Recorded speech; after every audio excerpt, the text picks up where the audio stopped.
La cour d'appel de Paris, l'un des deux derniers membres du commando Érignac, reconnu coupable de l'assassinat du préfet Érignac en 98, l'un des deux a vu sa demande d'aménagement de peine accordée. Pierre Alessandri sera placé dès le 13 février prochain en semi-liberté probatoire après 24 ans d'incarcération. Frédéric Michel est avec nous.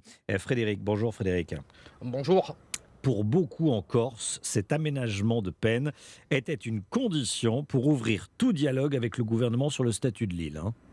Oui, et cette décision qui n'est pas susceptible d'appel, cette décision, c'est l'application stricte du droit. Par 3 fois, Pierre Alessandri avait obtenu cette mesure de liberté conditionnelle devant le tribunal d'application des peines, mais à chaque fois, le parquet antiterroriste avait fait appel après près d'un quart de siècle passé derrière les barreaux.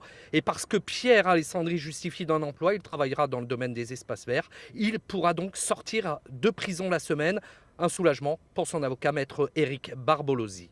Il rentrera dormir en prison le soir pendant 1 an et après, il sera sous libération conditionnelle avec des contraintes mais libre. C'est un grand soulagement parce que ça ouvre beaucoup de perspectives de reprise de relations sereines et apaisées entre la Corse et l'État 25 ans après l'assassinat du préfet Erignac.